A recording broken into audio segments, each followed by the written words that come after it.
New Thought Media Network. We are a global broadcast network of positive music, media, and entertainment, inspiring humanity's evolution along the journey of enlightenment and creating a world of love, peace, empowerment, and prosperity for all. New Thought Media Network. Positively inspiring.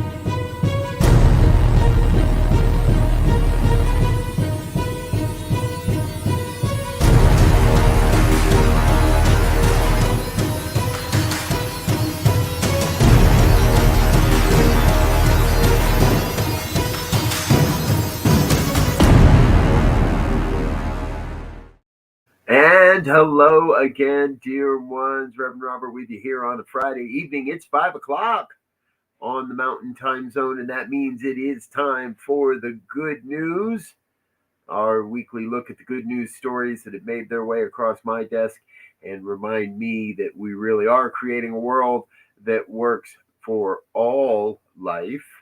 And I do hope this also shares with you some inspiration, some stories you can share over the weekend with your friends and family as well. Feel free to reach out, get in touch with us. Good news at ntmedia.org. Drop an email. Let us know the good news stories you'd like us to cover, or if you'd like to be a special guest presenter here on the good news, we'd love to hear from you as well. All right, first up this evening, Ireland sets a new record for renewable energy, and this time it is all from their wind. Now, many that live in Ireland know it's common to have all four seasons in a single day. Sounds a lot like Colorado sometimes. But they generated an all-time high of 4.62 gigawatts on Wednesday of last week. By midnight, 71% of all the day's electrical needs were met by wind power alone. Back in 2022, Heatmap reported that Ireland was third in the world for energy get generated by wind. The Green Collective, which provides insights into the Irish energy grid, reports that the previous record was around 4.56 gigawatts, and that was generated last year as well. About 10% of the generated wind power was actually exported to Britain. Wind energy is a big industry for the gusty nations of Northern Europe, including Denmark, Norway, Lithuania, and Ireland, but it's also highly developed in Uruguay, which is the second highest producer of wind energy today. You know, we like to talk a lot about the wind farms and wind energy here on this program. We love to talk about all kinds of different energy stories that remind us we can do this differently. We don't have to rely on coal and or natural gas to fuel everything we do. And this next story is in that same vein.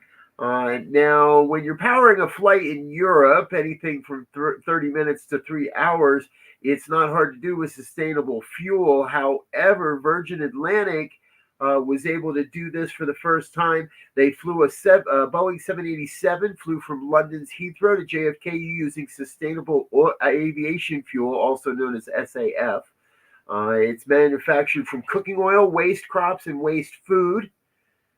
Now, this type of fuel is suggested as emitting 50% to 70% fewer emissions than jet fuel. And since the whole of the world aviation accounts for just 2.8% of global emissions, a 50 to 70% theoretical reduction would eliminate it as a priority in the fight against climate change. Virgin 787 was filled up with 50 tons of SAF. Now, two different types of SAF were used in this. 88% was derived from waste fats, and the rest from waste products of corn, specifically corn farming waste. UK Transportation Secretary Mark Harbour was one of those on board the flight, and upon landing declared history has been made. Sir Richard Branson, the company's founder, said, "You have to start somewhere, and if we didn't prove it can be done, you would never get sustainable aviation fuel."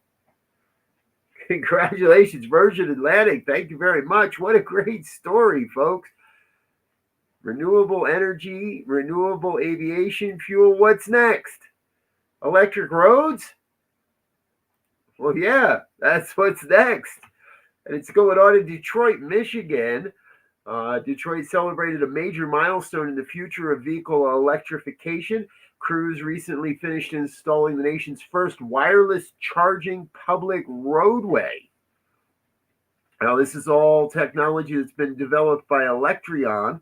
14th Street in Detroit is now equipped with inductive charging coils that will charge electric vehicles equipped with receivers as they drive on the road. So you need a special receiver for this.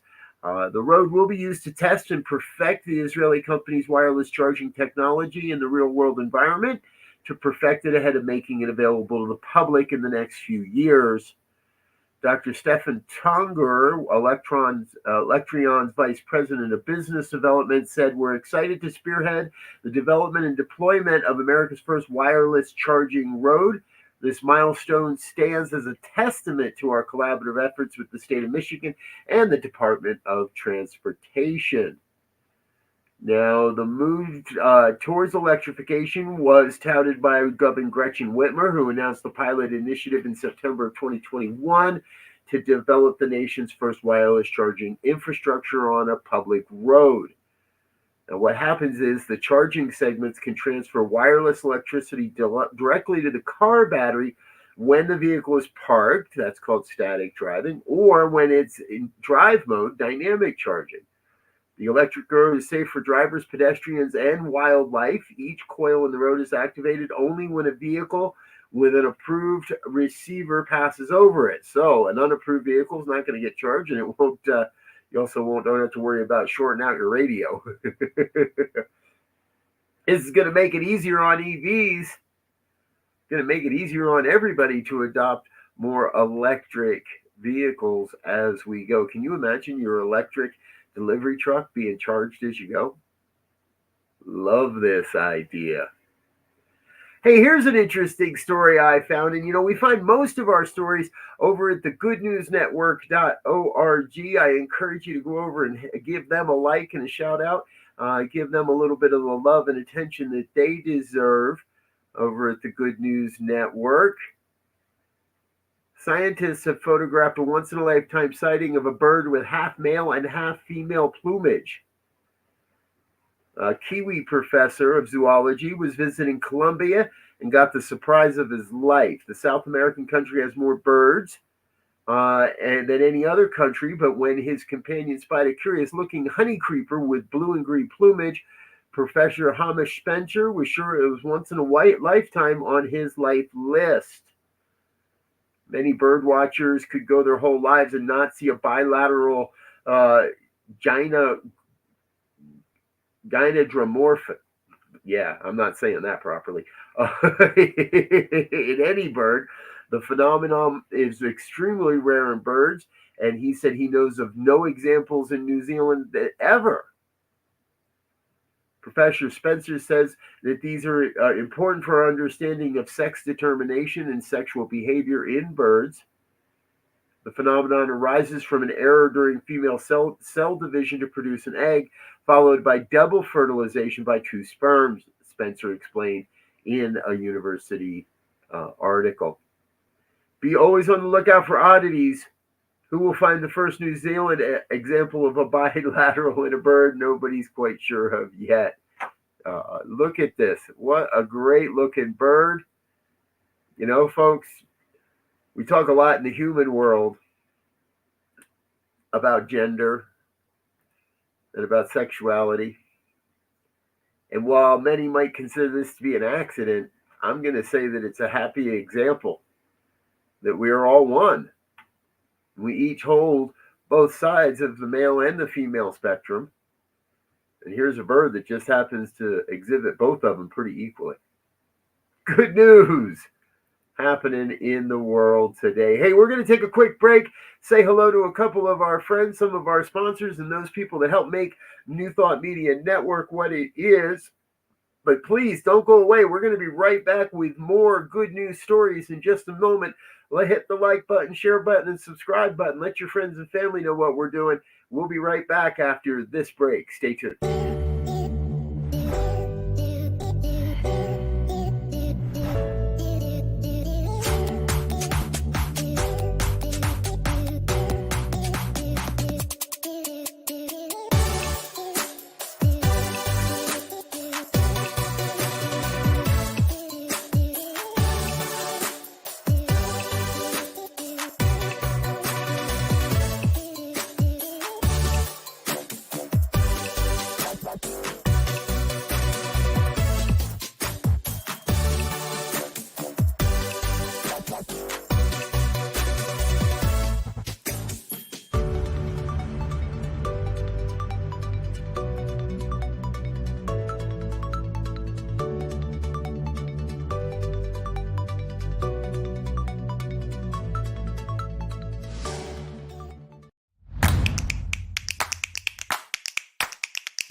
Yes, dear ones. New Thought Media Network is launching a brand new social media platform specifically for those that are interested and following the New Thought philosophy, living the New Thought philosophy.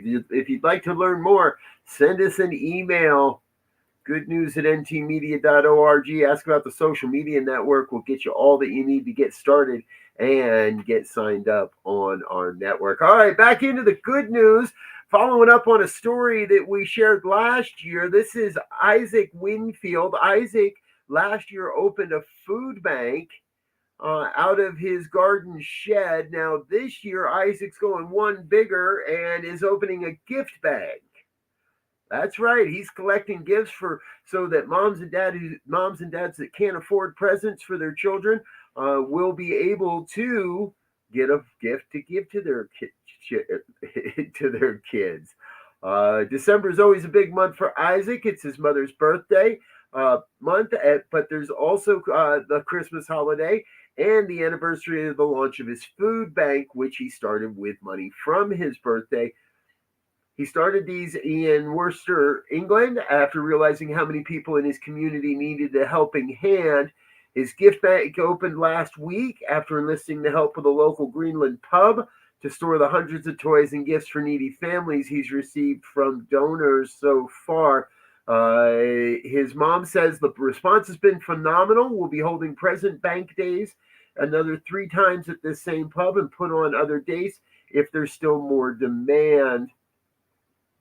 Now, he's also opened his 5th food bank alongside the YMCA, and support we've had for this has been incredible as well. Anyone with toys or food that they'd like to donate can look up Friends of Isaac Food Bank on Facebook to learn more about Isaac and his food bank. Every year at this time, folks, we hear these great stories, and for some reason, it always seems like it's the children that lead us and get us going on these ideas. And this next story is just that as well. I'd like to introduce you to Millie. Now, Millie she's here, actually from here in Colorado, 9 years old. And last holiday season, Millie's beloved border collie mix, Bella, passed away around the Christmas holiday. Now, Millie's been looking for ways to fill the hole in her heart. And her mom said it's been really hard to see her struggle this past year with her Bella's passing. I thought it was sad that pets didn't have owners, especially around the holidays, Millie expressed. She's determined to make a change and decided to organize a pet drive donation. When her parents asked her for a Christmas list, Millie surprised them by presenting a flyer outlining her plan to collect toys for shelter dogs. Millie, with the beaming smile, shared that the response has been incredible, and with somewhere between 50 to 100 donations received so far. She also said that even though you're little, you can make a big difference. Yes, Millie, that is very, very true. Folks, we can all make a big difference sometimes by doing the smallest of good deeds. And we encourage you here, New Thought Media Network, we encourage you to get out there and find a way to do a good deed this holiday season. Make a difference. Maybe it's a toy drive for pets at the local shelter. Maybe it's just collecting blankets for an adult, human shelter. Maybe it's cooking food for somebody and getting food out into the world as well. Whatever it might be, please consider how you're being called to serve, so together we can really create a world that works better for everyone. Hey, here's a story that's been coming across my desk almost every day this week. I've seen another story. I want to introduce you to Patrick McDonald. Patrick's on the right there. And on the left is a character in his comic strip known as Guard Dog. Now, Guard Dog has been chained to a spike for 30 years. Patrick's been drawing this dog. The original strip, Mutts, originally premiered in 1995. And during that time, Guard Dog has been a character that highlights the plight of chained dogs and animals that are left unattended outdoors. Beginning in October, however, Patrick decided it was time for Guard Dog to get his freedom. In past strips, he has presented Guard Dog running free, but only in his dreams. Otherwise, he remained chained in the backyard. Across the storyline, spoiler alert here, by the way, across the storyline, Guard Dog's owners move away and leave him chained in the backyard, abandoned. Some of his other animal friends eventually find him and try to help and comfort him, but it takes the love of a little girl who has been a character in the strip as well to want to help Guard Dog. And they eventually get her father enlisted, and they get Guard Dog to a rescue shelter. While at the rescue shelter, another neighbor does the good deed of adopting Guard Dog and then giving Guard Dog to the little girl who has now renamed Guard Dog. I'm not going to give that one away. I'm going to invite you to head over to the Mutts website. It's Mutts, MUTTS.com. And you'll find out more about Guard Dog and his story. I just love this, folks. After 30 years of sharing the story and the plight of chained dogs, the author decides it's time for Guard Dog to get his freedom. And this is not the last we'll see of Guard Dog. Patrick says that he'll be showing up more and more in the comic strip in coming days and in coming stories. Check that out. I think this is an adorable story. We can share the importance of taking care of our furry creatures. As I say that, my dog barged her way in the door and is now in the studio wondering what we're talking about. I think I got my own Guard Dog here. Hey, we're going to take another quick break, folks. Say hello to a couple more of our sponsors and say thank you to our organizational donors and individual sponsors as well. Please don't go away, though. We'll be back with more good news in just a moment or two. Stay tuned.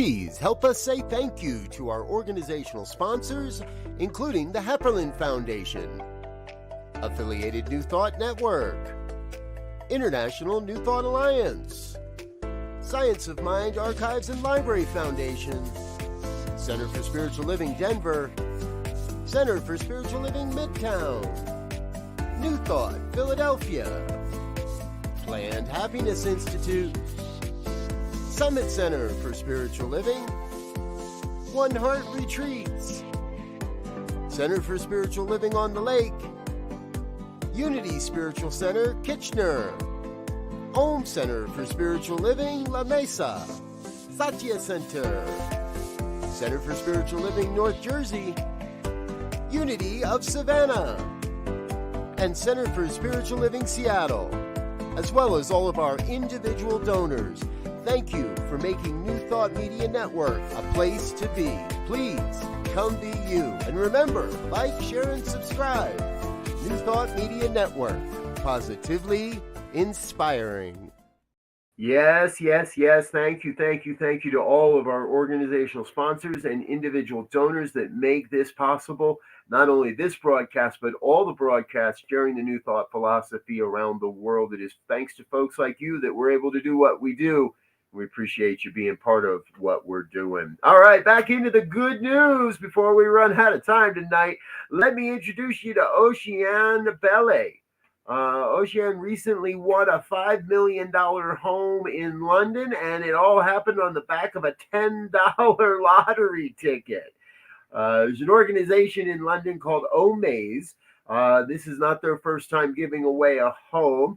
However, I love this story because Oceane is going back to has been in nursing school to make the world a better place and make her life a better life, and has been couch surfing to make ends meet. Well, she somehow still had that desire to give, and so purchased a $10 lottery ticket on a $5 million home, not expecting to win, but just expecting to give her $10 to a good cause. Omaze supports the National Health Services in the United Kingdom. We've talked about National Health Services before. They do a lot of interesting things to raise funds, and this is another one of them. Now, Oceane has her choice. She can rent the house, sell the house, live the house, do whatever she wants. It's her home, it's her money, and she can do anything. There's no stipulations on what she does with the prize. However, she did say that she's very excited to be spending the holidays in her new home with her family and being able to entertain and cook for her extended family as well. Congratulations on that, Oceane. All right, next up, I've never been to Burlington,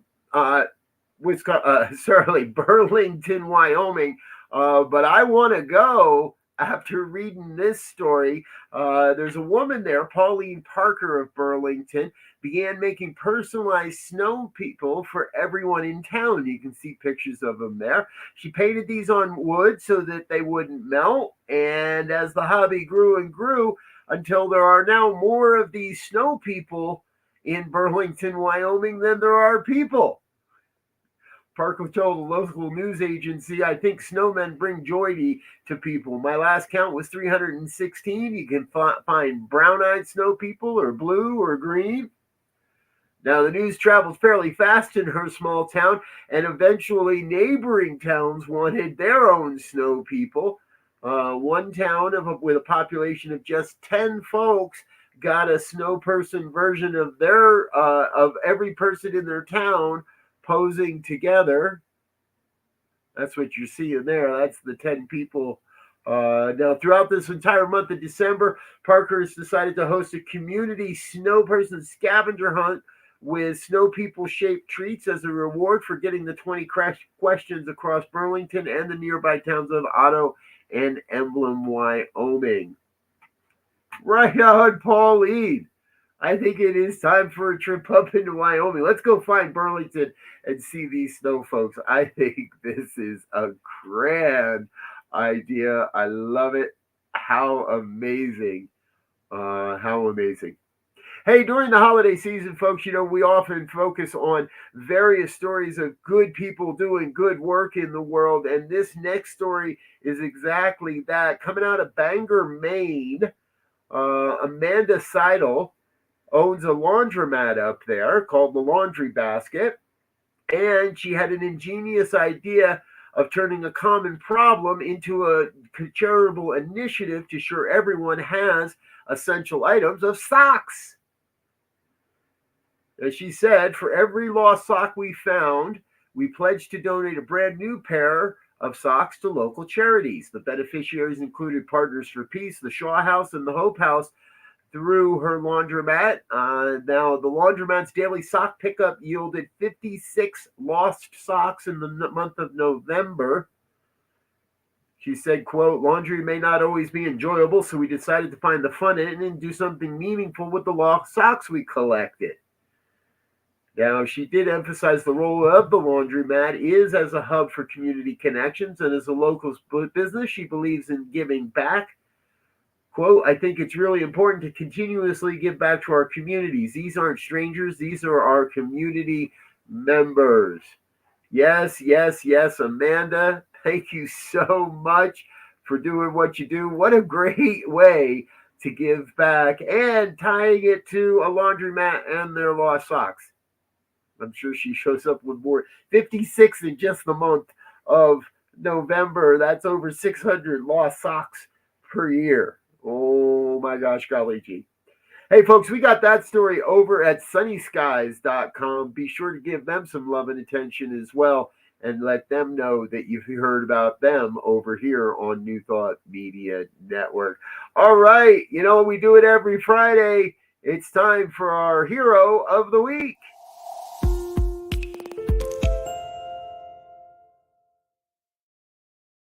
No, we're not jumping on the bandwagon here. Taylor Swift has done it again. She donated $1 million to the Tennessee Emergency Response Fund, which is managed by the Community Foundation of Middle Tennessee. The CEO of the Community Foundation, Hal Cato, has officially verified Swift's generous donation. Taylor's incredibly generous gift sends a message to her hometown and the communities around it that she has their back during the long road to recovery following this devastating event. If you didn't know, Tennessee was hit with some very deadly tornadoes just last week. Now, we do know that this is not the first instance of Taylor being quietly engaged in philanthropy. During her Eras tour this year, the newly minted billionaire made substantial donations to food banks in every city that she visited across the United States.